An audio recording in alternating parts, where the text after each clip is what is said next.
2025 में जो कंपटीशन आ रहे हैं वो बहुत हाई लेवल के कंपटीशन है और उसके अंदर बहुत सारा खर्चा आएगा। तकरीबन एक कंपटीशन के अंदर मेरा 20 से 25 लाख का खर्चा है जो मैं अमेरिका में जाके खेलूंगा ये, क्योंकि मुझे बॉडी और ज़्यादा अच्छी करनी पड़ेगी उस कंपटीशन के लिए ना। तो आर्नल्ड क्लासिक हो रहा है तो मेरी ख्वाहिश है मैं वो भी जाके खेलूँ, मिस्टर ओलंपिया होता है।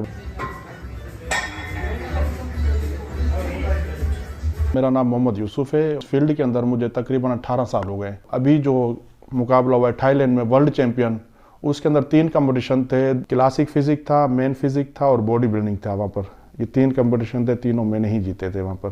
तो इसके अंदर जो मैडम तकरीबन 25 ममालिक से ज़्यादा थे, तकरीबन 50 लेडीज़ थी वहाँ पर और 350 लोग थे हम। टोटल जो खेलने वाले लोग थे ना वो 400 लोग थे हम लोग। इंडिया से ना 11 टीमें आई हुई थी, 110 लड़के थे। पाकिस्तान से मैं अकेले गया था।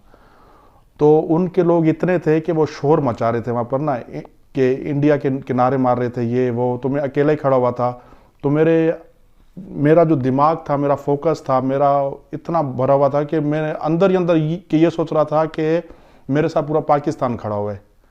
मैंने अपने आप को इतना मजबूत किया हुआ था, क्योंकि बाहर वाले स्टेज पे खेलना बहुत मुश्किल होता है जब वो भी बंदा अकेला हो और फर्स्ट टाइम गया हो। तो मैंने अपने दिमाग को बड़ा स्ट्रॉन्ग किया हुआ था कि मैंने जीतना है जीतना है जीतना है। और इंशाल्लाह मैं जीत भी गया था उससे ना, क्योंकि एक दफ़ा नहीं 3 दफ़ा वहाँ पर मैंने थाईलैंड के अंदर मैंने वर्ल्ड चैंपियन के अंदर अपने पाकिस्तान का झंडा ले लाया था।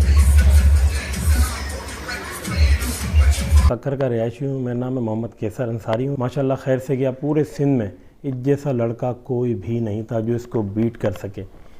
इतनी ज़बरदस्त और टफ़ तैयारी करके इसको भेजा था। इसको डेली खुद जो मैं देता था ना ट्रेनिंग, खड़े होकर 2 घंटे इसको वर्कआउट कराता था। जब इसने बताया था ना मैं गोल्ड मारा है, मैं तो खुशी के बारे पागल था। मैंने पूरा जिम इकट्ठा कर लिया था। मैंने कहा यूसुफ ने अपने 1 गोल्ड मार लिया है। फिर इसको मैंने 1 घंटे के बाद रिंग करी। मैंने यूसुफ दोबारा बता, बोला उस्ताद दूसरा गोल्ड भी मार लिया। मैं तो और खुश, बोला तीसरे गोल्ड के लिए भी जा रहा हूँ मैं उस्ताद। इसके अंदर मेरा काफ़ी सारे माना खर्चे वगैरह मेरे बढ़ गए थे। अब 1.5 किलो मुर्गी हो गई, 1 किलो फिश, 24 अंडों का हिसाब लगा लो 4 महीने कहाँ जाता है। और उसके अलावा सप्लीमेंट वगैरह होते हैं तो बहुत महंगा पड़ जाता है। ये शौक जो है ना, हमें कर तो लेते हैं हम लोग शौक में, फिर बाद में कर्जाई भी हो जाते हैं हम लोग। वो फिर कर्जा उतारने में हमें बड़ी मुश्किल होती है। अभी मेरे पे तकरीबन 5-6 लाख का कर्जा है जो मुझे देना है।